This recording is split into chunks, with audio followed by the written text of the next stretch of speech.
Halo, Assalamualaikum warahmatullahi wabarakatuh. Apa kabar anak kelas 8? Selamat pagi.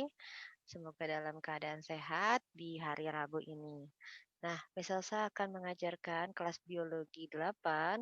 Kita masih membahas sistem pencernaan pada manusia dan Miss Elsa harap kalian lebih menyimak dibanding pertemuan 2 minggu yang lalu.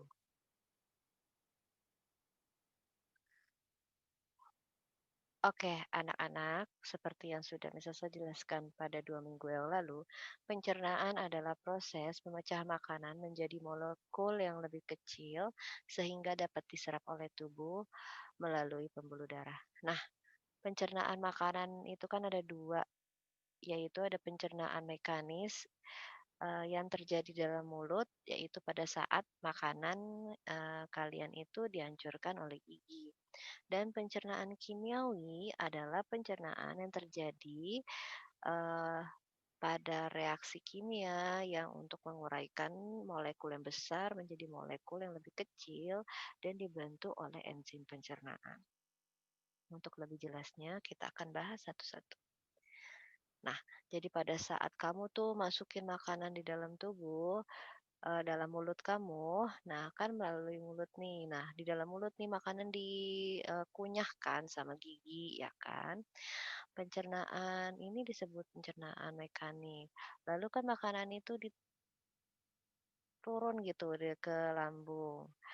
Eh, berupa gerakan yang seperti mengaduk nih ya atau meremas makanan. Gerakan mekanik di dalam lambung tersebut digerakkan oleh si usus halus. Oke, anak-anak nih, stomach.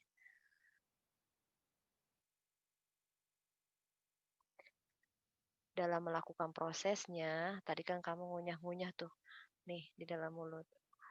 Kerap digunakan gigi ya. Jadi ada 3 jenis gigi yang berperan dalam mencerna makanan dalam mulut, yaitu pertama gigi seri yang disebut incisors. Nah, incisor ini berfungsi untuk memotong makanan. Nih bagian depan ini yang ngambil makanan dari depan mulut kamu. Kemudian ada gigi taring yang namanya canine, berfungsi untuk mencabik-cabik dan mengoyak makanan. Nih dia nih gigi taring. Lalu yang ketiga ada gigi geraham yang namanya ada di atas dan premolar dan di bawah itu molars untuk melumatkan makanan. Nah, nanti di sepanjang sini kan di lidah kamu itu kan akan berair ya. Nah, itu ada enzim yang akan membantu yang namanya enzim saliva dari air liur dan enzim pitialin yang akan membantu proses pencernaan makanan di dalam mulut kamu sehingga menjadi molekul yang lebih sederhana lagi ketika masuk ke rongga kerongkongan kamu atau ke paring. Sementara kalau pencernaan kimiawi dilakukan oleh enzim yang merupakan protein yang berfungsi sebagai biokatalis. Biokatalis itu artinya mempercepat reaksi pencernaan di dalam tubuh.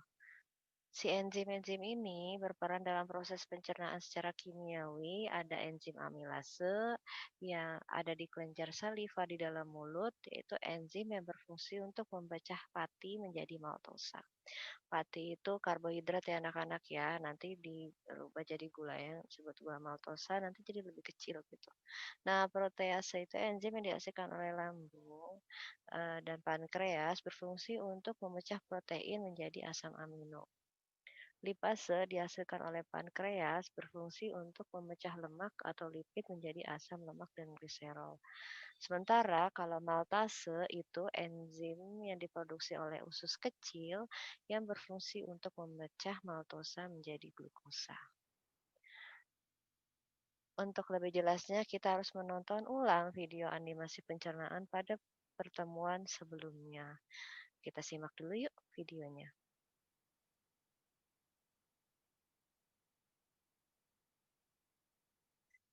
Ketika makanan masuk ke dalam tubuh kamu, lalu dia akan disalurkan ke kerongkongan, yaitu saluran yang berbentuk tabung sepanjang 20 cm, menghubungkan antara rongga mulut dengan tabung. Di sana ada gerak peristaltik yang meremas yang dilakukan oleh kerongkongan. Nah, tujuannya untuk mendorong makanan masuk ke dalam lambung.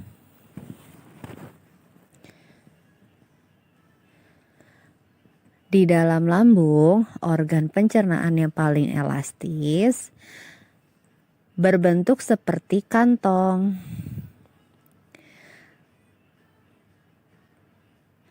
Terjadi pencernaan mekanis dan kimiawi. Pencernaan mekanis dilakukan oleh dinding lambung yang meremas dan mengaduk makanan. Sementara pencernaan kimiawi dilakukan oleh getah lambung dan mengandung 3 enzim pepsin, renin, dan asam klorida. Enzim pepsin mengandung protein yang akan diubah menjadi pepton. Enzim renin mengandung protein susu yang akan dirubah menjadi kasein. Asam klorida HCl mengasamkan makanan dan membunuh kuman.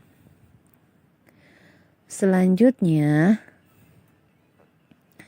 enzim makanan itu akan turun ke usus halus. Usus halus itu terbagi menjadi beberapa bagian.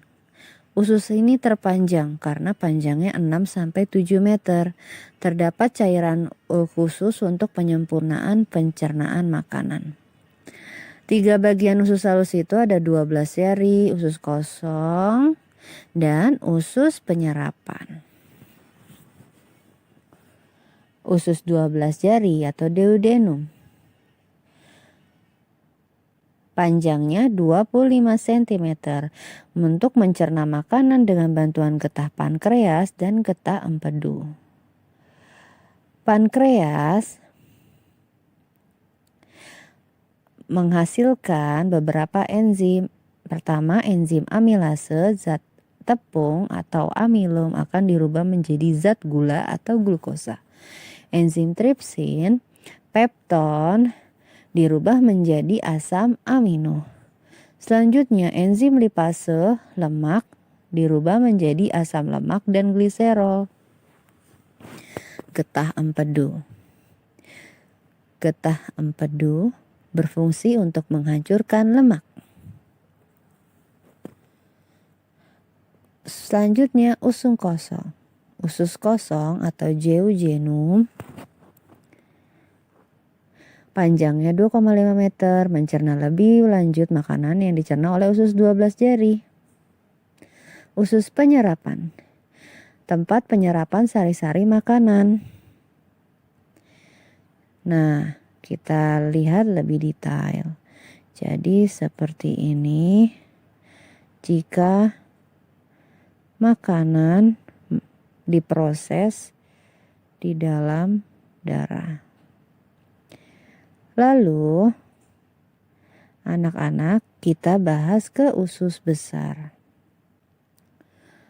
Penyerap cairan vitamin dan mineral dari sisa-sisa makanan yang telah diserap oleh usus halus. Bakteri Escherichia coli atau E. coli membantu proses pembusukan sisa makanan. Yang akhirnya makanannya itu dikeluarkan berupa feses.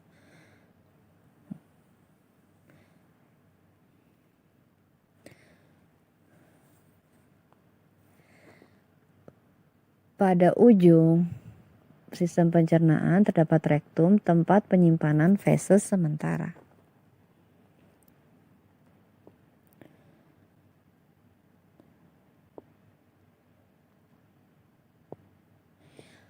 Kemudian anus.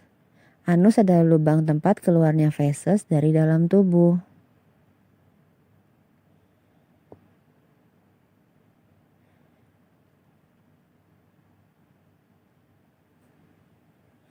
Oke. Saat ini ketika kamu merasakan perut kamu sakit, apa yang terjadi pada perutmu? Nah, akhirnya kamu harus pergi ke kamar mandi untuk membuang feses itu. Oke, anak-anak, setelah kamu menonton video tadi, misal sama kasih 4 soal kuis nih. Pertama, kamu menjelaskan perbedaan antara pencernaan mekanis dengan pencernaan kimiawi yang lengkap ya. Lalu yang kedua, apa sih fungsi enzim pitialin? Sebutkan contohnya. Dan nomor 3, perhatikan gambar gigi-gigi. Nah, tadi kan udah bisa saya jelasin sebelumnya. Nah, ini jelasin ya fungsinya, incisor, terus canine, molar, dan premolar. Terus, nomor 4, sebutkan enzim yang berperan pada pencernaan kimiawi dan sebutkan fungsinya. Tadi yang ada amilase dan lain-lain, kamu simak video sebelumnya. Oke anak-anak, pertemuan hari ini sampai di sini saja. Sampai ketemu di pertemuan berikutnya. Pada pertemuan berikutnya kita akan membahas bab baru mengenai zat aditif eh, pada makanan. Sampai ketemu di pertemuan berikutnya ya. Bye-bye.